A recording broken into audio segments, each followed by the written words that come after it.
So class, in this chapter, we will study about the major domains of the earth. Domains means different parts of the earth. Again, next we will study lithosphere. What is lithosphere? And this world continents and oceans हम समझेंगे. Then we will study continents. ठीक है? Also on the map we will study this. And बस that's it. So today we will read all this. ठीक है? तो major domains of the earth. तो ये जो word domains है, इस word का मतलब क्या है? Domains means areas. Take a pencil and write down on your book. Major areas of the earth, major layers of the earth, you can say. So you already know that the earth is the only planet. Earth is a unique planet. Why? Why earth is the only planet, unique planet? Because it has life. Only earth is a planet which has life. Life क्यों है? Because there is land, water and air are present. So we survive on the earth because land, water and air. Second thing, the surface of earth. earth के जो main environments के जो main components हैं, उसमें क्या है कि जो अर्थ के जो मेजर डोमेन्स हैं, जैसे कि एक है lithosphere, atmosphere, hydrosphere and biosphere. These four are the major domains of the earth. So let's start about lithosphere. The lithosphere is solid portion of the earth is known as lithosphere. अभी इसमें rocks of the earth crust, अभी हम जिस earth पे खड़े हैं, that is lithosphere.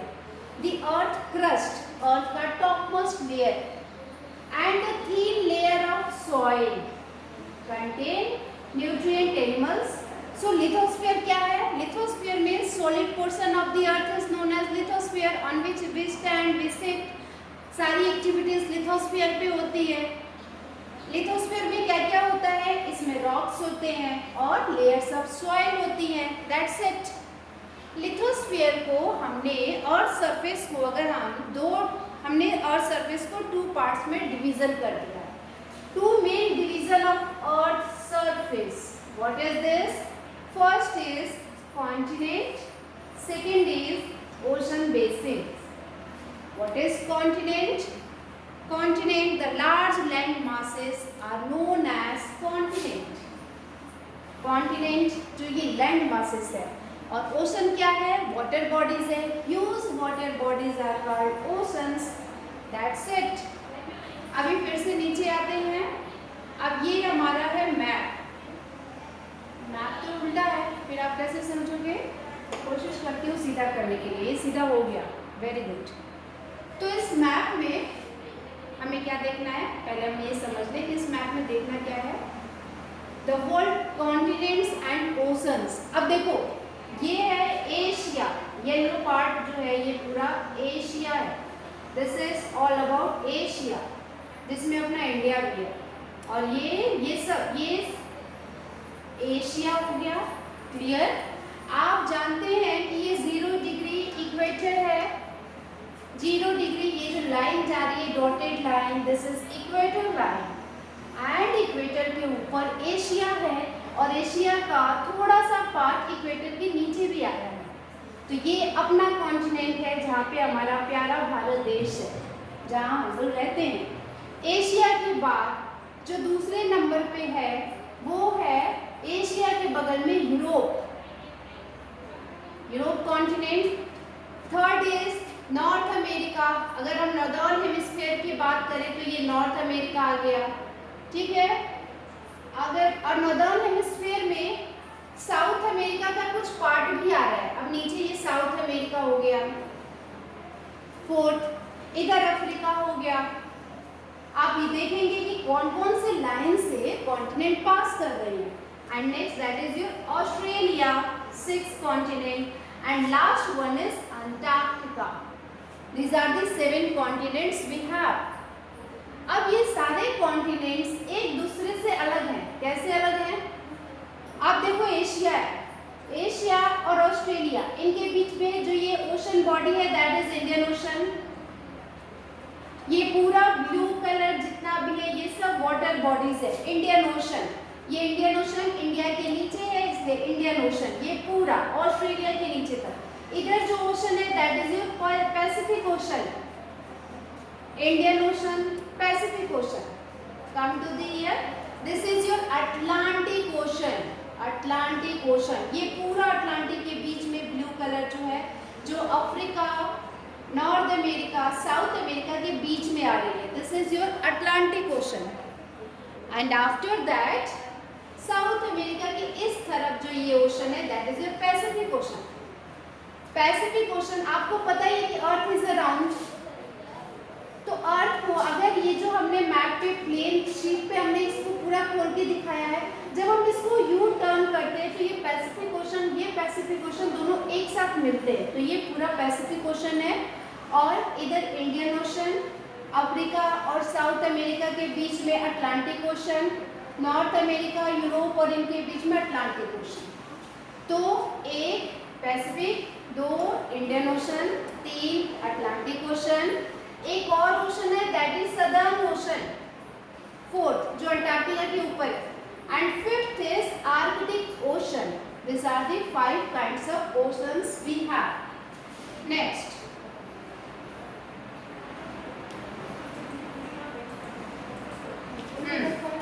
अभी इसमें क्या है कि अगर हम बात करें अपने कॉन्टिनेंट की दैट इज लिथोस्फीयर. तो लिथोस्फीयर में एक चीज और आपको समझना है कि the highest mountain peak Mount Everest, earth की सबसे हाईएस्ट जो जगह है that is our mountain peak Mount Everest. इसकी हाइट है 8,848 मीटर. ठीक है. और इसकी जो ये तो हाईएस्ट हो गई. और ग्रेटेस्ट डेप्थ में अगर हम देखें that is Mariana trench. What is Mariana trench? It is the greatest depth of 11,022 meter inside the ocean. Which ocean? Pacific Ocean. Pacific ocean के नीचे सबसे ज्यादा जो गहराई में जो जगह है that is Mariana trench, 11,022 metre. अब देखो कि ये हमारा अर्थ सरफेस है और ये माउंट एवरेस्ट है. अब इसकी हाइट से कहीं ज्यादा गहरी है पैसिफिक ओशन की जो ट्रेंच है, मारियाना ट्रेंच. ठीक है. तो ये है, ये इंपॉर्टेंट है. नेक्स्ट इज, अब हम स्टार्ट करते हैं कॉन्टिनेंट्स के बारे में पढ़ना. यहाँ पे एक इंफॉर्मेशन है. एडमंड हिलेरी जो न्यूजीलैंड के थे और तेंजिंग नॉर्गे जो शेरपा यानी जो इंडिया के थे. ठीक है. ये दोनों लोग were the first man to climb mount Everest. आपसे कोई पूछे हाईएस्ट माउंटेन पीक जो कि माउंट एवरेस्ट है, वहाँ जाने वाले सबसे पहले कौन थे? तो न्यूजीलैंड के Edmund Hillary and Tenzing Norgay. Clear. Time period क्या था? 1953. नेक्स्ट, जुनको तबेई. जे फॉर जापान से थी. First woman to reach mount Everest. ये 53 में दोनों लोग गए थे. ये मैम गई थी 1975 में. और इंडिया की जो सबसे पहली वुमेन थी दैट इज बचेंद्री पाल, 84 में गई थी माउंट एवरेस्ट पे. Clear. Come to the continents.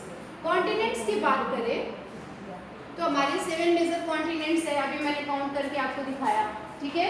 ये सारे कॉन्टिनेंट्स एक दूसरे से वाटर बॉडीज के द्वारा सेपरेट हैं. ये भी क्लियर हो गया. सबसे पहले अगर हम एशिया की बात करते हैं तो एशिया में क्या है? Largest continent. तो आपको एकदम क्लियर हो जाना चाहिए कि सबसे बड़ा जो कॉन्टिनेंट है वो कौन सा था. ठीक है. तो ये है हमारा जो कॉन्टिनेंट है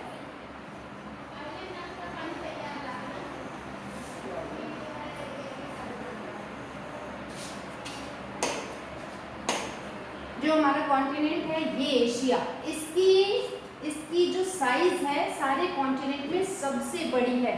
आप याद रखेंगे नंबर 1 पे। नंबर 2 पे है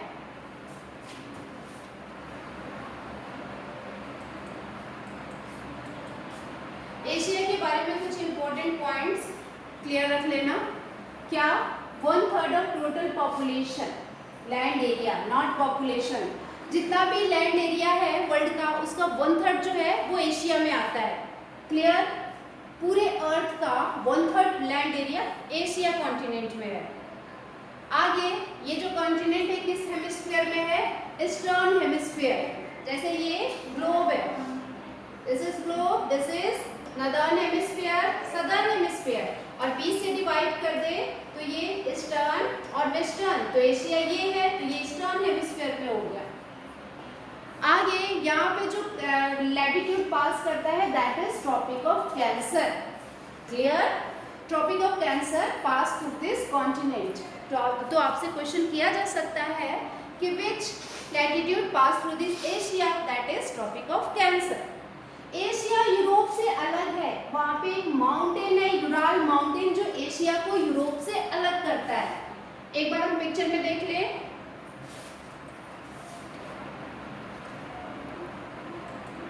अब देखो ये है एशिया और ये है आपका यूरोप। अब इस यूरोप में ये है यूराल माउंटेन। आपको बहुत क्लियर होना चाहिए कि एशिया और यूरोप को अलग करने वाला जो माउंटेन है that is Ural mountain. Clear? Next, हाँ माउंटेन कैसे होते हैं? जैसे माउंटेन होते हैं वैसे। तो यूराल माउंटेन है, याद रखना यूराल माउंटेन का रोल क्या है? वो एशिया से यूरोप को अलग करता है। अब हम बात करेंगे यूरोप की। यूरोप क्या है? यूरोप एशिया से छोटा है, ठीक है, और यूरोप एशिया के वेस्ट साइड में है। आपने देखा अभी यूराल माउंटेन जो अलग कर रहा था, यहाँ पर जो सर्कल पास करती है दैट इज आर्कटिक सर्कल। जैसे अपने एशिया में ट्रॉपिक ऑफ कैंसर, ठीक वैसे ही अपने यूरोप में जो है आर्कटिक सर्कल जो है वो पास करती है। और यूरोप 3 साइड से वाटर बॉडी से बाउंडेड है। अब देखो यूरोप कैसे बाउंडेड है? 3 साइड से। आप मैप में लोकेट कर लेंगे, it's important, I will give you in exam also. ये यूरोप है, इसके तरफ जो ये ब्लू एरिया है that is your Atlantic ocean. Clear? तो यूरोप के एक तरफ अटलांटिक ओशन है, ये यूरोप के ऊपर आर्कटिक ओशन है, A for Atlantic, A for Arctic, और यूरोप के नीचे जो ब्लू कलर का है ये this is your Mediterranean sea. Clear? तो Europe is bounded by the 3 side of the earth of the water bodies. अब आगे क्या है? यूरोप के बारे में तुमने समझ लिया, इतना समझ लेना आर्कटिक सर्कल पास कर रही है और bounded by water bodies of 3 sides that is Arctic ocean, Atlantic ocean and Mediterranean sea. Come to the Africa continent. Asia सबसे बड़ा था, सेकंड नंबर पे जो बड़ा था दैट इज योर, पहले एशिया और एशिया के बाद अफ्रीका, ये सेकंड लार्जेस्ट कॉन्टिनेंट। अब यहाँ पे कौन सी सर्कल पास करते हैं? इक्वेटर। इक्वेटर पास करती है अफ्रीका से। यूरोप में आर्कटिक सर्कल एंड एशिया में ट्रॉपिक ऑफ कैंसर। अच्छा, Africa Africa is the only one continent that through which the Tropic of Cancer, equator and Tropic of Capricorn 3 latitude pass करती है। मैं आपको अभी मैप में दिखाऊंगी। सहारा डेजर्ट, वर्ल्ड का लार्जेस्ट हॉट डेजर्ट सहारा, वो है अफ्रीका में। याद रखना क्या क्या है अफ्रीका में। जब मैं जैसे ही मैं आपसे अफ्रीका पूछूं you must be very clear. Sahara desert हो गया, उसके बाद एक यहाँ पे एक चीज और है, वो क्या है? वर्ल्ड्स की लॉन्गेस्ट रिवर जो नाइल रिवर है वो भी अफ्रीका में। एक तरफ सबसे बड़ा डेजर्ट है सूखा और दूसरी तरफ सबसे लंबी नदी भी अफ्रीका में है। सोचो कितना इंपॉर्टेंट, कितनी कैसी है ये नेचर की कॉन्टिनेंट। अब देखो ये थोड़ा सा हम देख लें मैप में तो समझ में आएगा। अफ्रीका है ये, तो ये हमारा हो गया ये ट्रॉपिक ऑफ कैंसर। पहले ये देखो इक्वेटर 0 डिग्री इक्वेटर ये पास कर रहा है अफ्रीका के बीच से 0 डिग्री। इधर आ जाओ ट्रॉपिक ऑफ कैंसर 23.5 डिग्री जो इंडिया के भी बीच से जाता है, जो सहारा डेजर्ट के बीच से जा रहा है, ये है ट्रॉपिक ऑफ कैंसर। और नीचे है द ट्रॉपिक ऑफ कैप्रिकॉर्न, ये भी एक लैटिट्यूड है जो अफ्रीका के सबसे नीचे वाले पार्ट से जा रहा है। क्लियर? तो ये तीन आपके क्या हो गए, अफ्रीका से पास कर रहे हैं। एक चीज मैंने आपको बताया कि longest hot desert that is Sahara desert and longest river that is your Nile river. ठीक है, ये है। आपको लोकेशन एकदम क्लियर होना चाहिए। Come to the next, Africa के बाद अब हम बात करते हैं किसकी, नॉर्थ अमेरिका की।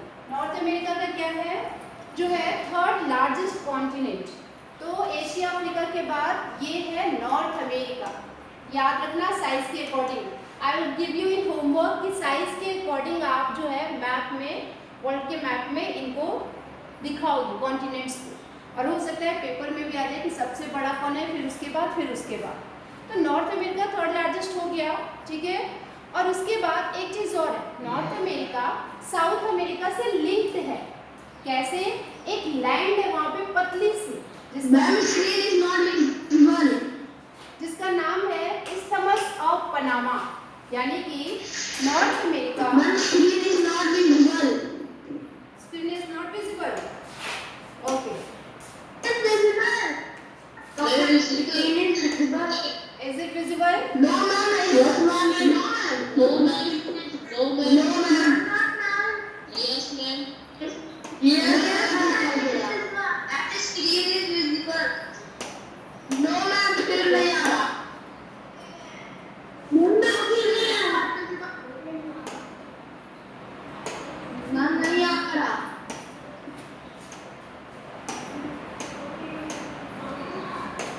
Okay, so north America third largest. North America south America से कैसे लिंक है? इस्थमस ऑफ पनामा की वजह से। पनामा क्या है अभी मैं बताती हूँ आपको। तो फिर क्या हुआ कि हाँ, अब थोड़ा सा ये देख ले मैप में कि कैसे ये लिंक है। अब देखो, ये है हमारा नॉर्थ अमेरिका, आपको क्लियर है। बीच में इक्वेटर जो ये है, ये ट्रॉपिक ऑफ कैंसर जो है ये पास कर रहा है, ये वाली लाइन। क्लियर? ठीक है। तो देखो ये नॉर्थ अमेरिका हो गया, इधर नो टॉप, इधर हो गया साउथ अमेरिका। तो जब नॉर्थ अमेरिका और साउथ अमेरिका ये सब हो गया, तो फिर क्या करना है, हमें दिखाना है इस्थमस ऑफ पनामा को। तो देखो ये जो लैंड एरिया है ना, जो नॉर्थ अमेरिका को और साउथ अमेरिका को ऐड कर दिए, ये जो लैंड एरिया है इसको कहते हैं isthmus of Panama.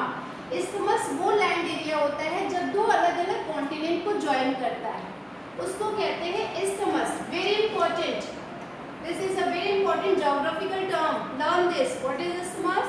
It's a narrow land that join to other continents. Clear? North America और इसका नाम क्या था? Isthmus of Panama. क्लियर होना चाहिए जो भी बता रही हूँ। नेक्स्ट,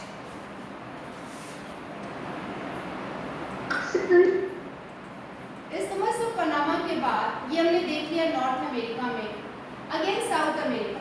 साउथ अमेरिका क्या है? सदर्न हेमिस्फीयर में है, लेकिन थोड़ा सा पार्ट नॉर्दर्न हेमिस्फीयर के ऊपर की तरफ गया हुआ है। क्लियर? लेकिन most part in southern hemisphere. अब यहाँ पे वर्ल्ड्स लॉन्गेस्ट माउंटेन है, ये याद रखना। वर्ल्ड्स लॉन्गेस्ट माउंटेन का नाम है एंडीज। एंडीज जो है, और ये एंडीज जो है ये कहाँ पे है? साउथ अमेरिका में। ठीक है। और दूसरी चीज, वर्ल्ड्स की largest river that is your Amazon river, ये भी फ्लो करती है साउथ अमेरिका में। ऑस्ट्रेलिया, ऑस्ट्रेलिया की बात करें तो ऑस्ट्रेलिया क्या है? ये देखो साउथ अमेरिका का है। ठीक है, ये साउथ अमेरिका में हमने क्या बताया था, जो लॉन्गेस्ट माउंटेन है। ठीक है, ये माउंटेन है, एक बार अच्छे से समझ लेना। इस माउंटेन में ये देखो, ये है एंडीज माउंटेन। ये जो देख रहे हैं ना आप, लंबी सी है ना साउथ अमेरिका में, और यहाँ पे बीच में अमेजन रिवर है। साउथ अमेरिका के बाद जो आगे है,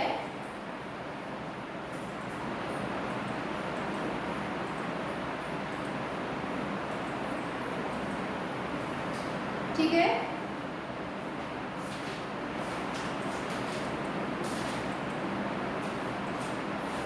हाँ,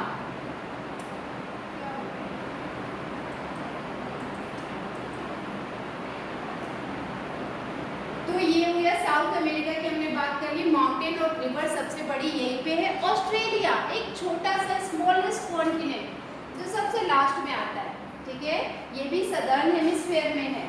और ये तो चारों तरफ से ओशन से घिरा हुआ है, इसीलिए इसको आइलैंड कॉन्टिनेंट कहते हैं। Island is a place that is bounded bye from all side by oceans. Island is a place which is surrounded by the oceans from all sides. ठीक है, तो आइलैंड अब इसको हम मैप में देख लेंगे। फिर हम बात करेंगे अंटार्कटिका की। अंटार्कटिका को देखो ये पूरी तरह से सदर्न हेमिस्फीयर में है एंड अंटार्कटिका एकदम साउथ पोल के आसपास है, साउथ पोल के नीचे आसपास है। क्लियर? आगे अंटार्कटिका में क्योंकि हमेशा थिक आइस शीट होती है, क्योंकि वहाँ पे सन की रेस स्लैंटली जाती है, डायरेक्ट नहीं जाती है, तो वहाँ पे आइस की खूब बड़ी से शीट, खूब बड़े बड़े ह्यूज शीट्स जो हैं वो कवर्ड है अंटार्कटिका को। आगे क्या है, अब इसलिए जब आइस शीट है तो कोई परमानेंट ह्यूमन सेटलमेंट वहाँ पे नहीं है, कैसे होगा इतनी आइस वाली जगह पे, ठीक है। और फिर वहाँ पे फिर है क्या, वहाँ पे रिसर्च सेंटर्स स्टेशंस है। किसकी है? मैत्री एंड दक्षिण गंगोत्री, ये जो दो रिसर्च स्टेशंस हैं ये है अंटार्कटिका में। अब ये स्टेशंस वहाँ पे क्यों है? क्योंकि ये लोग वहाँ पे कुछ जो हमारे साइंटिस्ट होते हैं वो वहाँ जाते हैं, वो पता करते हैं कि कौन कौन सी मिनरल्स जो हैं अंटार्कटिका में हो सकती हैं, प्रोबेबिलिटी किस किस चीज़ की है, ठीक है। तो ये सब वहाँ से रिसर्च करते हैं। So class this is all about your chapter. अच्छा, अभी मैं आपको एक मैप में दिखा देती हूँ कि इस मैप में ये पूरा अंटार्कटिका है जो आप व्हाइट वाला पार्ट देख रहे हो, ठीक है, और इधर सदर्न ओशन है, ठीक है, ये हो गया। ऑस्ट्रेलिया देखो ये आइलैंड कॉन्टिनेंट इसलिए है क्योंकि ऊपर पैसिफिक ओशन है और इधर इंडियन ओशन है, हर तरफ से ब्लू के बीच में, इसलिए ये आइलैंड कॉन्टिनेंट है। Okay class.